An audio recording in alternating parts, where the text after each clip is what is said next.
Alright, ladies and gentlemen, welcome back to the channel. Today we're talking about one of my favorite teams in the National Football League, in the New York Giants. Big time road game against the Philadelphia Eagles. The last time we saw the Eagles, because they got the #1 seed, they actually barely scraped by against a backup quarterback and the New York Giants, who were essentially resting so many players. And, the thing is this, so many people are not giving the New York Giants credit. They're saying, the Minnesota Vikings have a horrible defense. They're just not a good defense. This is a Minnesota Vikings team that finished 13-4. I don't care what the stats say. At the end of the day, what matters? Wins. They were 13-4. Daniel Jones and the New York Giants did a phenomenal job.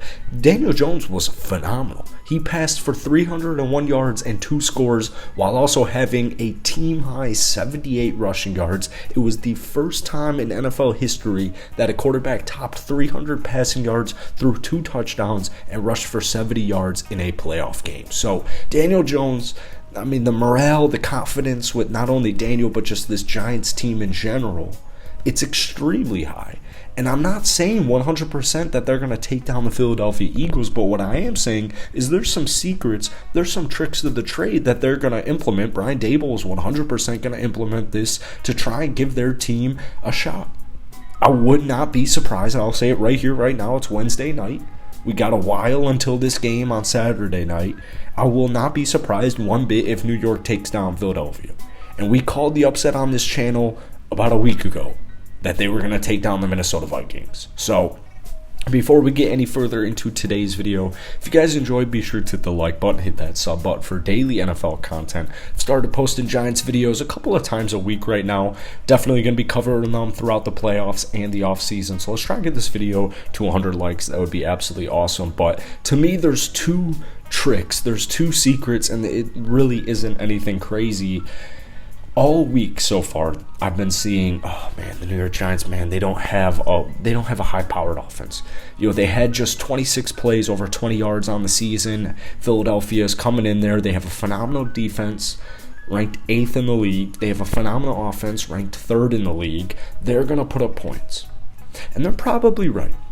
We saw the first matchup of these 2 guys in New York. Philadelphia took down the Giants 48-22.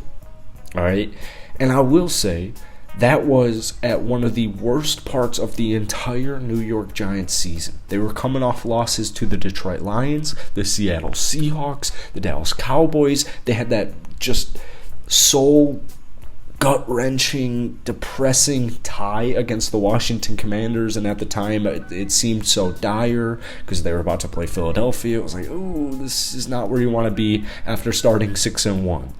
It's a completely different New York Giants team this week. Completely different. I know the Giants didn't end the season beautifully, right?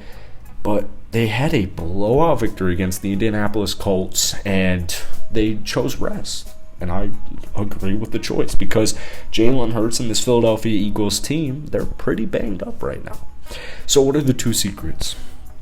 Well, first things first, it's obviously the run game. The New York Giants, you have Saquon Barkley, one of the best running backs in the entire National Football League. Daniel Jones, one of, if not the best rushing quarterback in the entire league. That's right. You heard that correctly. Daniel Jones on the season, 7 rushing touchdowns, 708 yards. That's 44 yards per game for a quarterback. It's pretty good to me. Saquon Barkley, 1,300 yards and 10 touchdowns. So they have a that's 2,000 yards, basically, just to summarize that real quick. That's 2,000 yards rushing between your quarterback and your running back. That's pretty good. They have the 4th best rushing attack for good reason. And the reason I bring up the rushing attack is because time of possession to me is going to be a very big deal. You want a similar type of possession battle as you did in the final week of the season where Philly only put up 22 on you. Right? You don't want that 48 points given up on you. You don't want to have to put up 40-plus points. It doesn't even matter that it's Philadelphia. It's any defense. You don't want to put up 40 points. Now, the good news is, as I alluded to earlier on in the video, if you guys watched the game this past weekend, you understand their offense right now couldn't be higher. 2 of the last 3 weeks, they've put up 30-plus points. 2 last 3 weeks. That's something they didn't do the entire season. This team was winning close football games. They started the season off phenomenally, but the offense wasn't quite... It's not like it was bad in any way, shape, or form, but it wasn't quote-unquote explosive. They finished the season putting up 21.5 points a night, or a week, I should say. That's good for 15th in the league, so just slightly above average as far as offensive rating or points per game. So you want to control time of possession. That's first and foremost. You want to give the ball to Saquon Barkley. This past week against Minnesota, a game the Giants pretty much controlled for the entirety. It never got crazy. It never got out of hand or anything like that. But we only saw 9 rushes to Saquon Barkley, and he had a phenomenal game. I don't want to get that twisted. He had a phenomenal game. But Daniel Jones, the quarterback, ran for 17 times, 78 yards. Saquon Barkley, RB1, the superstar stud, the top 3 running back in the National Football League, he saw just 9 attempts. Now, he did have 53 yards, and he did have 2 touchdowns. That's just barely under 6 yards per carry, so that's very good. He also tallied in 5 catches, 56 yards in the receiving game. So Saquon Barkley was not quite by any means necessary. He had over 100 combined total yards and 2 touchdowns. But I need to see a little bit more running with him. All right. And obviously the last one, I feel like this is pretty redundant. This goes without saying, but it's the turnover battle. You can't be turning the ball over. And, I get it. It's the playoffs, and it is what it is. But it's the Philadelphia Eagles, and it's on the road. And if you can just start the game off, put some points on the board, I'll even take a field goal. If you can put a touchdown up on the board right away, if you get that kick, they deny it or you accept it or whatever the case may be, and you can go put 7 points on the board and control that time of possession and run the football, that's going to just throw off the Philadelphia Eagles offense. Because, like I said, Jalen Hurts, before that last week of the season, he hadn't played in a couple of weeks. But to me, the rush game is very important in that first matchup because Saquon didn't play the final week of the season against Philly.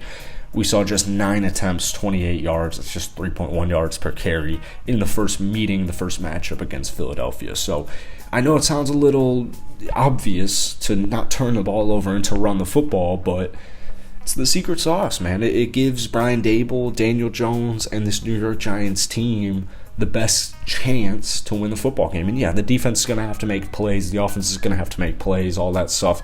That's going to have to happen, but it just helps a lot.